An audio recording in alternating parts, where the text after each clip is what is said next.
I, 42M, met Brianna, 42F, during our senior year of high school back in 1999. She was the head cheerleader, popular with everyone, and dated most of the football team before me. I played football too but kept to myself most of the time. My mom had passed away when I was 13, and between helping my dad stay sober and keeping our house running, I did not have time for dating. Everything changed after I scored the winning touchdown at the state championship. Suddenly, Brianna started showing interest in me. She would wait by my locker, sit with me at lunch, and eventually ask me to take her to prom. I was surprised someone like her would notice someone like me, but I said yes. That was the start of our relationship. We stayed together through college. I worked construction during summers to pay for my education while she lived in the dorms with her parents' money. When she got pregnant with Emma at 22, we got married in a small ceremony. My dad, who had been sober for 10 years by then, walked her down the aisle since her own father refused to attend. He never approved of me, saying his daughter deserved better than a construction worker. I worked hard over the years, moving up from regular construction worker to foreman, and finally to site manager. We bought a nice house in a good school district, and I made sure Emma had everything she needed. Brianna stopped working after Emma was born, saying she wanted to be a full-time mom. The first signs of trouble started when Emma was around 15. She showed more interest in learning things from me than doing typical teenage girl activities with her mom. I taught her basic car maintenance because I believe everyone should know how to change a tire or check their oil. Brianna complained that I was turning our daughter into a mechanic. Then Emma wanted to learn self-defense. After hearing about an incident at her school where a girl was harassed, she asked me to teach her what I knew from my boxing days. I still train at the local gym 3 times a week and compete occasionally in amateur matches. Emma turned out to be a natural athlete. Brianna hated it, saying no boy would want to date a girl who could punch better than him. But cooking was what really set Brianna off. I learned to cook out of necessity after Mom died. Dad worked 12-hour shifts at the factory to keep us afloat, and I got tired of microwave dinners. By the time Emma was born, I could make pretty much anything from scratch. Emma loved helping me in the kitchen from an early age. 3 years ago, Brianna started making comments about how cooking was women's work. She said I spent too much time in the kitchen for a man. When I would bake cookies with Emma after school, she would roll her eyes and say I was more like a mom than a dad. The comments got worse over time. She started criticizing everything about me that did not fit her idea of masculinity. I do not drink alcohol because of my dad's past struggles with alcoholism. She told her friends I was boring and antisocial because I stayed sober at parties. I drive a small hybrid car to work because it saves money on gas. She said real men drive trucks or sports cars. When I pointed out that I also own a pickup truck for work and a motorcycle for weekend rides, she said those did not count because I did not use them as my daily vehicle. Even my taste in music became a target. I mostly listen to rock and classic hip-hop, but living with a teenage daughter means I also know the words to every Taylor Swift and Ariana Grande song. Brianna recorded me singing along to Shake It Off while cooking once and showed it to her friends, mocking me for knowing girl music. The situation reached its breaking point at Emma's 18th birthday party last month. Emma is a huge Harry Potter fan, so I spent weeks planning a themed party. I converted our backyard into Diagon Alley, complete with a replica of Ollivander's wand shop that I built myself. I even learned to make British foods like shepherd's pie and treacle tart from scratch. During the party, I overheard Brianna telling her friends how embarrassing it was that her husband was more excited about Harry Potter than their teenage daughter. She said I needed to grow up and act like a man instead of getting involved in childish things. Later that night, after the guests left, she really laid into me. She said none of her friends' husbands would ever do something so immature. According to her, I was setting a bad example for Emma by not being traditionally masculine. She ended her rant by saying she was tired of being married to someone who acted more like a teenage girl than a grown man. I spent that night in our guest room, thinking about our marriage. I realized this was not just about the party.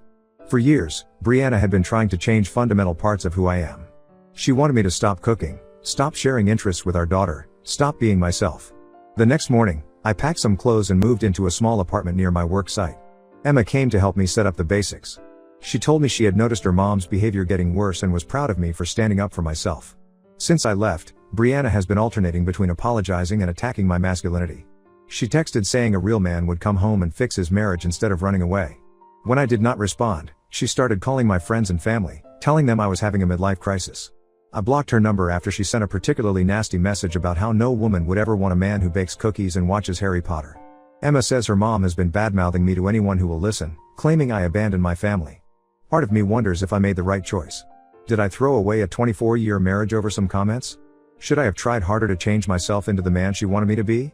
But another part of me feels relieved. For the first time in years, I can just be myself without constantly being criticized. Emma visits me almost every day after school. We cook dinner together, watch movies, and talk about her college plans. She seems happier too, saying the apartment feels more like home than our house ever did because there is no tension in the air. I know I should probably file for divorce, but taking that step feels so final. How do you end a relationship that has been part of your life since you were 18? Am I overreacting to what Brianna might just see as harmless comments?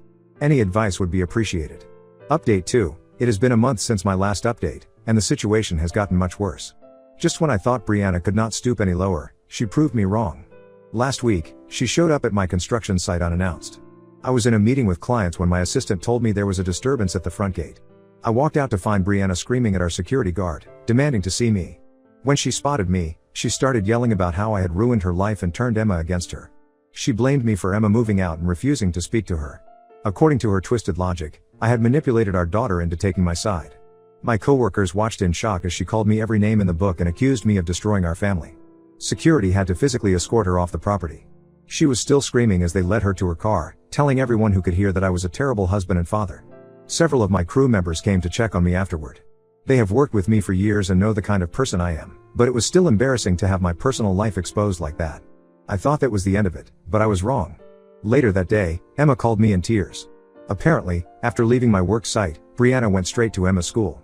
She convinced the front office to let her speak with the school counselor, Mrs. Thompson, by claiming she had concerns about Emma's well-being. During this meeting, Brianna told Mrs. Thompson that I was an emotionally abusive parent who had manipulated Emma into hating her mother. She claimed I had isolated Emma from her friends and family, and that my masculine hobbies like boxing were actually signs of violent tendencies. Thankfully, Mrs. Thompson has known Emma since her freshman year. She has witnessed firsthand how close Emma and I are, and how Emma would often come to her office upset about her mom's treatment of me. She did not believe Brianna's claims for a second. Still, she felt obligated to inform Emma about the visit. That same evening, I received a call from Claire, Brianna's sister. She had heard about the incidents at my workplace and Emma's school, and felt she needed to tell me something. What she revealed changed everything I thought I knew about my marriage. According to Claire, Brianna only started dating me in high school because she was pregnant with her ex-boyfriend's baby. This ex was a college guy who wanted nothing to do with the baby or Brianna. She needed someone stable and reliable to marry quickly, and I fit the bill perfectly. 2 months before our wedding, Brianna had a miscarriage. Claire said she expected Brianna to call off the wedding since there was no longer a reason to marry me. But Brianna decided to go through with it anyway because I had good career prospects in construction and came from a stable family background, despite my dad's past issues with alcohol. This revelation explained so much about our marriage. It explained why Brianna always seemed resentful of my close relationship with Emma. Every time she saw us together, she was reminded that I could be a good father, something her ex apparently could not be. It explained why she never seemed fully invested in our marriage, why she always treated me like I was not good enough. Claire apologized for not telling me sooner. She said she had always felt guilty knowing this secret, but Brianna had sworn her to silence, threatening to cut her out of her life if she ever told me the truth. After seeing how Brianna was trying to destroy me now, Claire could not keep quiet any longer. I have not told Emma about this revelation yet. She is already struggling to process her mom's recent actions, and I do not want to add to her pain. My lawyer advised against using this information in the divorce proceedings unless absolutely necessary. He said proving it happened so long ago would be difficult, and it might just make the proceedings more contentious. The divorce is moving forward, but Brianna is fighting me every step of the way. She is demanding alimony, claiming she sacrificed her career to be a stay-at-home mom. My lawyer says her recent behavior and attempts to damage my reputation will work in my favor when it comes to the settlement. Emma is doing her best to stay strong, but I can see how much this is hurting her. She is supposed to be excited about starting college in the fall, but instead, she is dealing with the fallout of her mom's lies and manipulation. We spend a lot of time talking about it, and I keep reminding her that none of this is her fault. Update 3. 4 months have passed since my original post. A lot has changed during this time.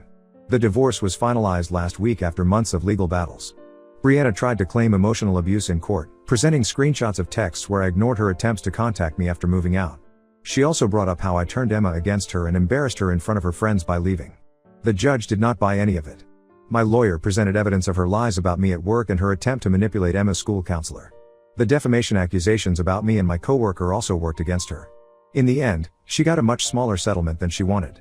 No alimony, just her share of our house sale and retirement accounts. Emma started her freshman year of college last month.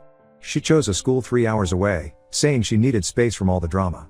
The distance has been hard, but we talk every day. She comes home most weekends, staying at my apartment rather than visiting her mom. We still cook together, try new recipes, and watch movies like we used to. My relationship with Emma has actually grown stronger through all this. She tells me she finally understands why I had to leave, seeing how her mom tried to destroy me rather than accept responsibility for her actions. She is doing well in her classes and has made several good friends who have similar interests in cooking and Harry Potter. Last week, Emma told me her mom tried to visit her at college. Brianna showed up unannounced at her dorm, crying about how much she missed her. Emma asked her to leave and called campus security when she refused.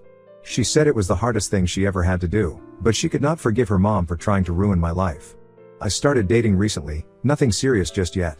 A colleague set me up with his sister, Laura, who is also divorced. We have been on 4 coffee dates so far. She thinks it is great that I can cook and loves that I teach self-defense classes at the local gym on weekends. It feels strange dating after being with one person for 24 years, but also exciting to meet someone who appreciates me for who I am. Brianna still tries to reach me through mutual friends. Last month, she sent a message through Sarah saying she had changed and wanted to talk things out. She claimed therapy had helped her understand her toxic behavior. Sarah seemed surprised when I declined, saying Brianna appeared genuinely remorseful. I maintained my no-contact policy. Her lies could have cost me my job and my relationship with Emma. Some things cannot be forgiven, no matter how much time passes. The fact that she tried to paint me as gay to explain away her own bad behavior showed me exactly who she is. Looking back, leaving was the best decision I ever made. I no longer have to justify my interests or personality to anyone. I can bake cookies, sing along to Taylor Swift, or spend hours planning Harry Potter-themed parties without being mocked or criticized. Emma says I seem happier and more relaxed now.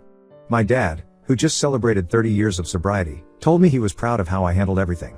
He said it takes real courage to walk away from a toxic situation, even when staying would be easier. Coming from him, that meant everything. To everyone who supported me through this journey, thank you. Your advice and kind words helped me stay strong when I doubted myself.